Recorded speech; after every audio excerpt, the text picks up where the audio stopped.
Hi friends, welcome back to my channel. ಇವತ್ತು ಬೆಳಿಗ್ಗೆನೇ vlog ಶುರು ಮಾಡಿದ್ದಾನೆ. ಮಗಳು ಕಾಲೇಜಿಗೆ ಹೋಗಿ ಆಯಿತು. ಮಗ ಈಗ ರೆಡಿ ಆಗ್ತಾ ಇದ್ದಾನೆ. ನಾನು ಬೆಳಗ್ಗೆಗೆ ಒಂದು ಹೆಲ್ದಿ ಡ್ರಿಂಕ್ ಮಾಡ್ತೇನೆ. ಅದು ಹೇಗೆ ಮಾಡೋದು ಅಂತ ಹೇಳಿ ನಿಮಗೆ ತೋರಿಸುವ ಅಂತ ಹೇಳಿ ಈಗ ವ್ಲಾಗ್ ಶುರು ಮಾಡಿದ್ದು ನಾನು. ಅದಕ್ಕೆ ಮೊದಲಿಗೆ ಅಮೃತ ಬಳ್ಳಿದು ಒಂದು ಎಲೆ ಬೇಕು ನೋಡಿ. ಸಿಟ್ಔಟ್ ಪಕ್ಕನೇ ನಾನು ಅಮೃತ ಬಳ್ಳಿ ಗಿಡ ಮಾಡಿದ್ದೇನೆ ನೋಡಿ. ಇದು ಬಳ್ಳಿ ಚೆನ್ನಾಗಿ ಹಬ್ಬಿದೆ. ಇದರಿಂದ ಒಂದೆರಡು ಎಲೆ ತೆಗೆಯುವ. ಈಗ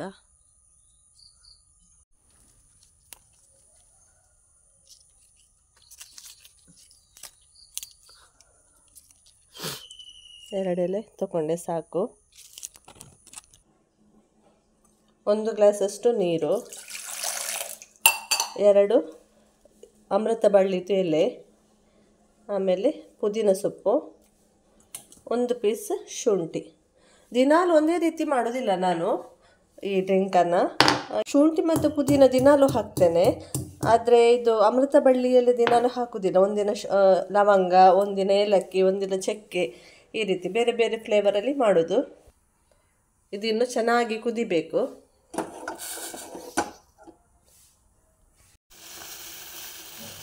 ಇದೀಗ ರೆಡಿ ಆಗ್ತಾ ಬಂತು. ಸಾಕಿನ್ನು ಆಫ್ ಮಾಡ್ತೇನೆ.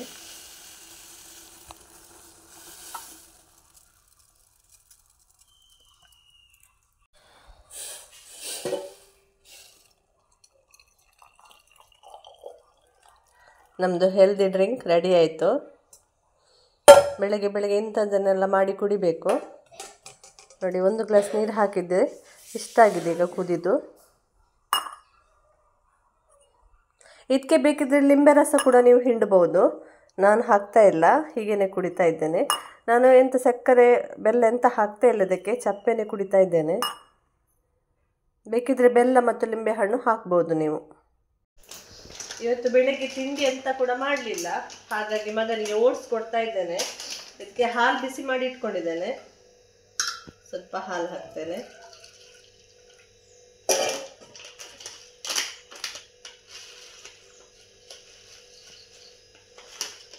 ಅವನಿಗೆ ಕೂಡ ಶುಗರ್ ಹಾಕೋದು ಬೇಡ ಅಂತೆ, ಅದಕ್ಕೆ ಡ್ರೈ ಫ್ರೂಟ್ಸ್ ಹಾಕ್ತಾ ಇದ್ದೇನೆ. ಮಕ್ಕಳಿಗೆ ಎಷ್ಟಾದರೂ ಚಪ್ಪೆ ಅದು ತಿನ್ನಲಿಕ್ಕೆ ಆಗೋದಿಲ್ಲ ಅಲ್ಲ, ಅದ್ರ ಮೇಲೆ ಡ್ರೈ ಫ್ರೂಟ್ಸ್ ಹಾಕ್ತಾ ಇದ್ದೇನೆ. ಬೇಕಿದ್ರೆ ಹನಿ ಕೂಡ ಹಾಕ್ಬೋದು ಇದರ ಮೇಲೆ. ಮಕ್ಕಳು, ನಾವು ನೋಡಿ ಶುಗರ್ ತಿನ್ನೋದಿದ್ರೆ ಮಕ್ಕಳು ಕೂಡ ಅದನ್ನೇ ಫಾಲೋ ಮಾಡ್ತಾರೆ. ಅವ್ರದ್ದು ಮಿಸ್ ಕೂಡ ಹೇಳಿದಾರಂತೆ ಶುಗರ್ ಅನ್ಹೆಲ್ದಿ ಅಂತ ಹೇಳಿ. ಹಾಗಾಗಿ ಅವನು ಕೂಡ ಹೇಳ್ತಾ ಇದ್ದೆ, ನಮ್ಮ ನನಗೆ ಶುಗರ್ ಹಾಕಬೇಡಿ ಅಂತ ಹೇಳಿ. ಖುಷಿ ಆಯಿತು ನನಗೆ, ಸಣ್ಣ ಮಕ್ಕಳ ಬಾಯಲ್ಲಿ ಶುಗರ್ ಹಾಕಬೇಡಿ ಅಂತ. ಇಲ್ಲಂದರೆ ಮಕ್ಕಳಿಗೆ ಸ್ವೀಟ್ ಅಂದರೆ ಇಷ್ಟ ಅಲ್ಲ, ಅವನಿಗಂತೂ ತುಂಬಾ ಇಷ್ಟ. ಫಸ್ಟ್ ಟೈಮ್ ಇವತ್ತು ಹೇಳಿದ್ದವು, ನಮ್ಮ ನನಗೆ ಕೂಡ ಶುಗರ್ ಹಾಕಬೇಡಿ ಅಂತ ಹೇಳಿ.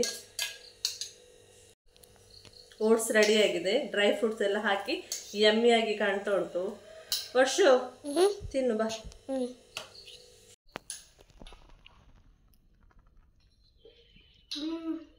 ಚಪ್ಪೆ ಆಗೋದಿಲ್ವಾ? ಶುಗರ್ ಬೇಡ ಅಂತ ಹೇಳಿದ್ಯಲ್ಲ ನೀನು, ಚಪ್ಪೆ ಆಗೋದಿಲ್ವಾ? ಅದಕ್ಕೆ ನಾನು ಡೇಟ್ಸ್ ಹಾಕಿದ್ದೇನಲ್ಲ, ಅದು ಸ್ವೀಟ್ ಉಂಟು ಅಲ್ಲ.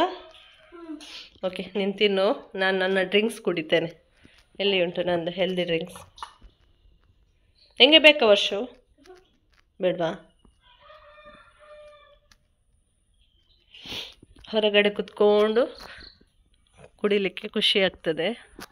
ಮಳೆ ಬಂದು ವಾತಾವರಣ ನೋಡಿ ಅಂತೆ ಚಂದ ಉಂಟು. ಈ ಮರ ನೋಡಿ, ಫುಲ್ಲು ದಾಸವಾಳದ ಹೂ. ಬೆಳಿಗ್ಗೆ ಯಾವುದಾದ್ರೂ ಹೆಲ್ದಿ ಡ್ರಿಂಕ್ಸ್ ಕುಡಿದ ನಂತರ ನಾನು ಬಟ್ಟೆ ಒಗಿಲಿಕ್ಕೆ ಹೋಗೋದು. ಬಟ್ಟೆ ಒಗೆಯುವಾಗ ಒಂದು ಎಕ್ಸಸೈಸ್ ಕೂಡ ಆದಾಗೆ ಆಗ್ತದೆ ನಮ್ಮ ಬಾಡಿಗೆ. ಹಾಗಾಗಿ ಬಟ್ಟೆ ಒಂದು ಮೊದಲು ಒಗೆಯುವುದು ನಾನು. ಆಮೇಲೆ ಮತ್ತೆ ವರ್ಷದ ಟಿಫಿನ್ ಪ್ಯಾಕ್ ಮಾಡಲಿಕ್ಕೆ ಇರ್ತದೆ. ವರ್ಷವನ್ನು ರೆಡಿ ಮಾಡಿ ವ್ಯಾನ್ಗೆ ಬಿಡಲಿಕ್ಕೆ ಇರ್ತದೆ. ಹಾಗೆ ಇದು ಮಳೆಗಾಲದಲ್ಲಿ ಒಂದು ಸಮಸ್ಯೆ ಏನಂದರೆ, ಮಳೆ ಯಾವಾಗ ಬರ್ತದೆ ಅಂತ ಹೇಳಲಿಕ್ಕೆ ಆಗೋದಿಲ್ಲ. ಮಳೆ ಯಾವಾಗ ನಿಂತಿರ್ತದೆ ಆಗ ಒಗೆಯುವುದು ನಾನು ಬಟ್ಟೆ. ಮತ್ತು ಸ್ವಲ್ಪ ಲೇಟಾದರೂ ಮಳೆ ಸ್ಟಾರ್ಟ್ ಆಗ್ತದೆ ನೋಡಿ. ಇವತ್ತು ನಾನು ಒಗ್ದೆ ಅಲ್ಲ, ಒಗ್ದು ಆದ ನಂತರ 9 ಗಂಟೆಗೆ ಸ್ಟಾರ್ಟ್ ಆಗಿದೆ ಮಳೆ. ಒಗ್ದು ನಾವು ಒಣಗಲಿಕ್ಕೆ ಹಾಕಿದ್ದೇವೆ, ಆಗ ಬರಲಿಕ್ಕೆ ಸ್ಟಾರ್ಟ್ ಆದ ಮಳೆ. ಮಧ್ಯಾಹ್ನ ತನಕ ನಿಂತಿರಲಿಲ್ಲ. ಹಾಗೆ ನಾನು ಯೋಚಿಸಿದೆ, ಒಳ್ಳೆ ಟೈಮಲ್ಲಿ ಒಂದು ಬಟ್ಟೆ ಒಗ್ದಾಯಿತು ಅಂತ ಹೇಳಿ. ಒಣಗಲಿಕ್ಕಾದರೂ ಮತ್ತೆ ಬೇರೆ ಕಡೆ ಹಾಕ್ಬೋದು.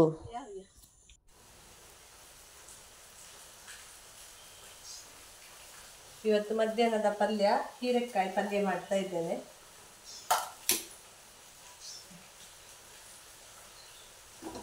ಕಬ್ಬಿಣದ ಬಾಣಲೆ ಉಂಟಲ್ಲ ಈ ಥರ, ಇದನ್ನು ಯೂಸ್ ಮಾಡಿದರೆ ನಮ್ಮ ಆರೋಗ್ಯಕ್ಕೆ ತುಂಬ ಒಳ್ಳೆಯದು. ತೊಳಿಲಿಕ್ಕೆಲ್ಲ ಸ್ವಲ್ಪ ಕಷ್ಟ ಆಗ್ತದೆ, ಅಂದರೆ ಭಾರ ಇರ್ತದಲ್ಲ ಅಷ್ಟೇ. ಮತ್ತು ಎಣ್ಣೆ ಬಿಸಿ ಆಯಿತು.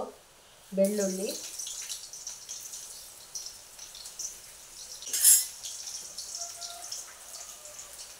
ಸಾಸಿವೆ,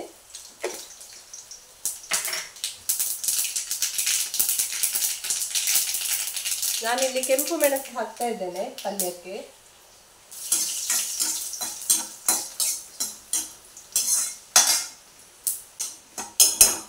ಒಂದು ಈರುಳ್ಳಿ,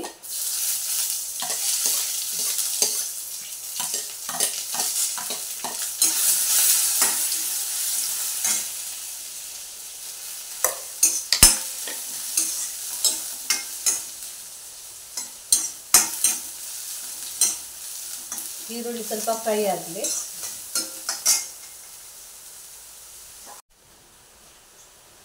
ಒಂದು ಟೊಮೆಟೊ,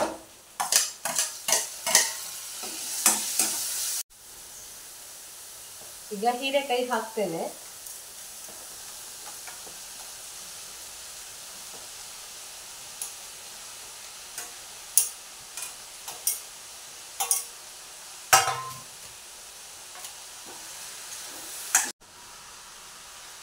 ಹೀರೆಕಾಯಿ ಚೆನ್ನಾಗಿ ಫ್ರೈ ಆಗಬೇಕು. ಫ್ರೈ ಆಗುವಾಗ ಇದು ತನ್ನಷ್ಟಕ್ಕೆ ನೀರು ಬಿಡ್ತದೆ, ಮತ್ತೆ ಬೇಕಿದ್ರೆ ನಾವು ಸ್ವಲ್ಪ ನೀರು ಹಾಕ್ಬೋದು.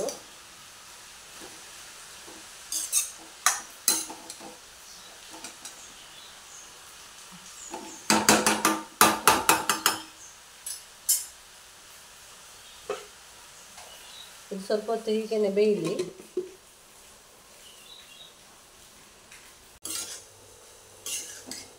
ಚೆನ್ನಾಗಿ ಫ್ರೈ ಆಗಿದೆ ನೋಡಿ, ನೀರು ಬಿಡಲಿಕ್ಕೆ ಶುರುವಾಗಿದೆ. ನಾನು ನೀರು ಹಾಕುವುದಿಲ್ಲ, ಇದರ ನೀರಲ್ಲೇ ಬೇಯ್ದು.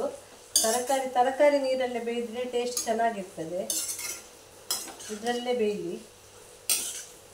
ಸ್ವಲ್ಪ ಉಪ್ಪು ಹಾಕ್ತೇನೆ ಈಗ.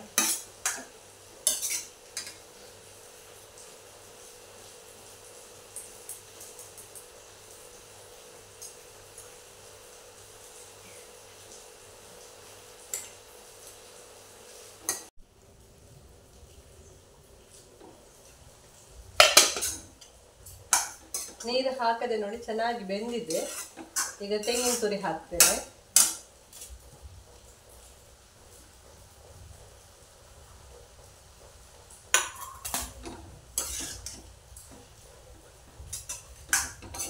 ತೆಂಗಿನ ತುರಿ ಹಾಕಿದ ನಂತರನೇ ಪಲ್ಯಕ್ಕೆ ಒಂದು ಒಳ್ಳೆ ಲುಕ್ ಮತ್ತು ಟೇಸ್ಟ್ ಬರುದಲ್ವಾ.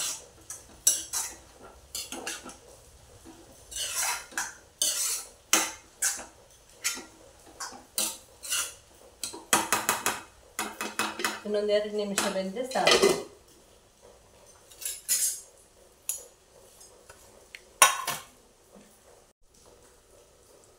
ಆಯ್ತು, ಇದು ರೆಡಿ ಆಯ್ತು. ಈಗ ಸಾಕು, ಇನ್ನು ಗ್ಯಾಸ್ ಆಫ್ ಮಾಡಿದ್ದು. ಇವತ್ತು ಬೆಳಗ್ಗಿನಿಂದ ಮಳೆ 9 ಗಂಟೆಗೆ ಸ್ಟಾರ್ಟ್ ಆಗಿದೆ. ಮಳೆ ಬರ್ತಾನೆ ಉಂಟು.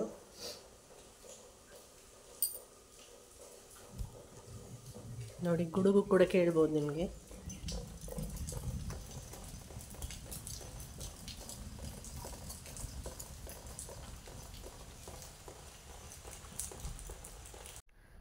ಈಗ ಸಂಜೆ ಆಯಿತು. ಮಧ್ಯಾಹ್ನ ಪಲ್ಯ ಮಾಡಿ ಊಟ ಮಾಡಿ ಸ್ವಲ್ಪ ಮಲಗಿದೆ ನಾನು ಕೂಡ. ಈಗ ಸಂಜೆ ಆಯಿತು. ವರ್ಷು ಬಂದ ಈಗ ಸ್ಕೂಲಿಂದ, ಫ್ರೆಶ್ ಅಪ್ ಆಗ್ತಾ ಇದ್ದಾನೆ. ಅವನಿಗೆ ಮ್ಯಾಗಿ ಮಾಡಿ ಕೊಡಬೇಕಂತೆ ತಿಂಡಿಗೆ. ಈಗ ಮ್ಯಾಗಿ ಮಾಡುವ ಅಂತ ಹೇಳಿ, ಅದೇ ನಾನು ಹೇಳಿದೆ ಬೆಳಗ್ಗೆ ಹೇಳ್ತಿದ್ದಿ ಹೆಲ್ದಿ ಫುಡ್ ತಿನ್ನಬೇಕು ಅಂತ, ಈಗ ನಿಂಗೆ ಅನ್ಹೆಲ್ದಿ ಫುಡ್ ಬೇಕಾ ಅಂತ ಹೇಳಿ. ಅದಕ್ಕೆ ಅವನು ಹೇಳಿದ, ಮಿಸ್ ಹೇಳಿದ್ದಾರೆ ಬೆಳಗ್ಗೆ ಅನ್ಹೆಲ್ದಿ ಫುಡ್ ತಿನ್ನಬಾರ್ದು, ಬೆಳಿಗ್ಗೆ ಹೆಲ್ದಿ ಫುಡ್ ತಿನ್ನಬೇಕು, ಸಂಜೆ ಏನಾದರೂ ತಿನ್ನಿ ನೀವು ಸ್ನ್ಯಾಕ್ಸಿಗೆ ಅಂತ ಹೇಳಿದಾರಂತೆ. ಅದಕ್ಕೆ ಇವನು ಹೇಳಿದ, ಈಗ ಸಂಜೆ ಆಯ್ತಲ್ಲ, ನನಗೆ ಸ್ವಲ್ಪ ಮ್ಯಾಗಿ ಮಾಡಿಕೊಡಿ ಅಂತ ಹೇಳ್ತಾ ಇದ್ದಾನೆ. ಅದೇ ಮಕ್ಕಳಂದರೆ ಹಾಗೇನೆ ಅಲ್ವಾ, ಹಾಗೆ ಈಗ ಮ್ಯಾಗಿ ಒಂದು ಮಾಡಬೇಕು. ನೋಡಿ, ಮಳೆಗಾಲದಲ್ಲಿ ಟ್ರೈನ್ ಬರ್ತದೆ ನಮ್ಮ ಮನೆಗೆ, ನಿಮಗೆ ಸಹ ತೋರಿಸ್ತೇನೆ ಟ್ರೈನ್. ನೋಡಿ, ಟ್ರೈನ್ ರೆಡ್ ಕಲರ್ ನೋಡಿ ಹೇಗೆ ಹೋಗ್ತಾ ಉಂಟು ಸ್ಪೀಡಲ್ಲಿ. ಇವುಗಳು ನೋಡಿ, ರಾಜ ಮತ್ತು ರಾಣಿ. ಒಂದನ್ನು ಬಿಟ್ಟು ಒಂದಿರೋದಿಲ್ಲ, ಇದು ಒಟ್ಟಿಗೆನೇ ಇರ್ತದೆ ನೋಡಿ ವರ್ಷ ಹೆಸರೇ ಹೇಗೆ ಇಟ್ಟಿದ್ದಾನೆ ಅದಕ್ಕೆ ರಾಜ ಮತ್ತು ರಾಣಿ, ಅದೇ ರೀತಿ ರಾಜ ಮತ್ತು ರಾಣಿ ಥರನೇ ಇರ್ತದೆ ನೋಡಿ. ಎರಡು ಒಟ್ಟಿಗೆನೆ ಹೋಗುದು ಆಚೆ ಈಚೆ, ಒಂದನ್ನು ಬಿಟ್ಟು ಒಂದಿರುವುದಿಲ್ಲ. ಈಗ ವರ್ಷಗೆ ಮ್ಯಾಗಿ ರೆಡಿ ಮಾಡಿ ಕೊಡ್ಲಿಕ್ಕೆ ಬಂದಿದ್ದೇನೆ. ಹೆಲ್ದಿಯಾಗಿ ಸ್ವಲ್ಪ ಮಾಡುವ ಅಂತ ಹೇಳಿ ಒಂದು ಕ್ಯಾರೆಟ್ ಮತ್ತು ಒಂದು ಈರುಳ್ಳಿಯನ್ನು ಕಟ್ ಮಾಡಿ ಇಟ್ಕೊಂಡಿದ್ದೇನೆ. ಮಾಡುವ ಈಗ ಹೇಗೆ ಮಾಡುದು ಅಂತ ನೋಡುವ. ಸ್ವಲ್ಪ ಎಣ್ಣೆ ಹಾಕ್ತೇನೆ.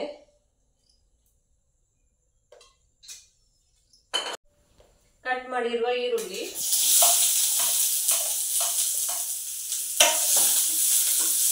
ಇದು ಸ್ವಲ್ಪ ಫ್ರೈ ಆಗಬೇಕು.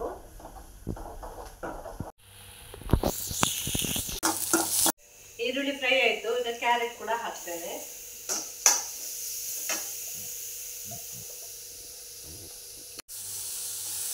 ಕ್ಯಾರೆಟ್ ಕೂಡ ಸ್ವಲ್ಪ ಫ್ರೈ ಆಗಲಿ.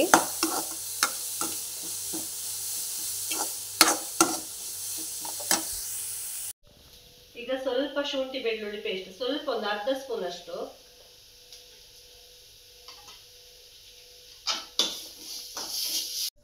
ಈಗ ನೀರು ಹಾಕ್ತೇನೆ, 2 ಗ್ಲಾಸ್ ಅಷ್ಟು ನೀರು ಹಾಕ್ತೇನೆ.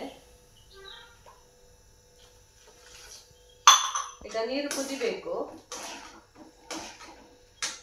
ನೀರು ಕುದಿಲಿಕ್ಕೆ ಸ್ಟಾರ್ಟ್ ಆಯಿತು. ಈಗ ಮ್ಯಾಗಿ ಹಾಕ್ತೇನೆ. ಮ್ಯಾಗಿ ಅಲ್ಲ, ಹಿಪ್ಪಿ ನೂಡಲ್ಸ್ ಇದು ಮೊನ್ನೆ ಡಿಮಾರ್ಟಿಂದ ತಂದದ್ದು. 2 ನೂಡಲ್ಸ್ ಹಾಕಿದ್ದೇನೆ.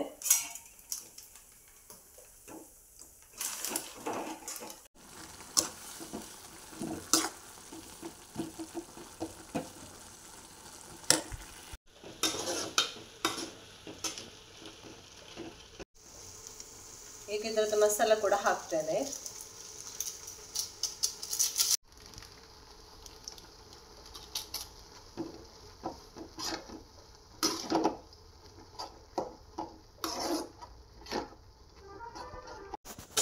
ಇದೀಗ ರೆಡಿ ಆಯಿತು. ಇದು ಹಿಪ್ಪಿ ನೂಡಲ್ಸ್ ಅಲ್ಲಿ ಆಲ್ರೆಡಿ ಇರ್ತದೆ ಕ್ಯಾರೆಟ್ ಮತ್ತು ಬೀನ್ಸ್, ತುಂಬ ಸಣ್ಣಗೆ ಕಟ್ ಮಾಡಿ ಅವರು ಹಾಕಿರ್ತಾರೆ ನೋಡಿ ಮಸಾಲ ಪ್ಯಾಕೆಟ್ ಅಲ್ಲಿ. ಇದೀಗ ನಾವು ಎಷ್ಟು ಹಾಕಿದ್ರೆ ಎಷ್ಟು ಚಂದ ಕಲರ್ ಬಂದಿದೆ ನೋಡಿ. ಕ್ಯಾರೆಟ್ ಇದ್ದೇ ಕಲರ್ ಬಂದಿದೆ. ಕ್ಯಾರೆಟ್ ಕೂಡ ತುಂಬ ಜಾಸ್ತಿ ಕಾಣ್ತಾ ಉಂಟು ನೋಡಿ. ಕ್ಯಾರೆಟೇ ಕಾಣ್ತಾ ಉಂಟು. ಇದೀಗ ಆಯಿತು, ರೆಡಿ ಆಯಿತು.